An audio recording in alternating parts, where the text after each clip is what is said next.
I think we all know that there is a disconnect between the people of Oregon and our legislature. The biggest one has to do with education and how it gets funded.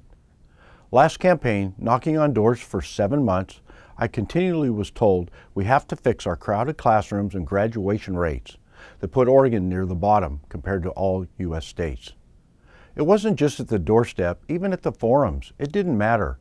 Whether you were a Democrat or Republican, fixing education was the top priority for everyone. And this session, I was thrilled to have what I figured to be a better position for help.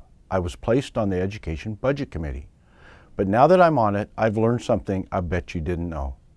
Guess what our Education Subcommittee is hearing in the first 4 days it meets?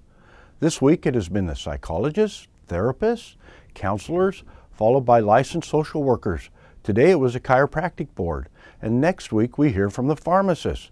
This is seriously what's going on in the agendas of the Education Budget Committee. I have nothing against these groups. They're good people. I just have no idea why we hear things that have nothing to do with school funding.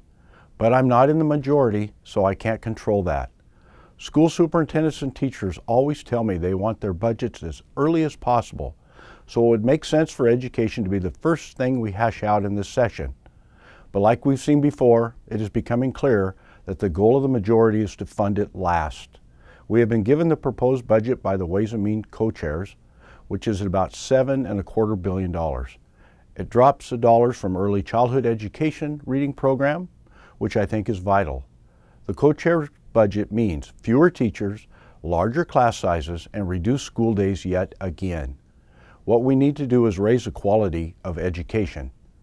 I'm pushing for education to get funded properly and early.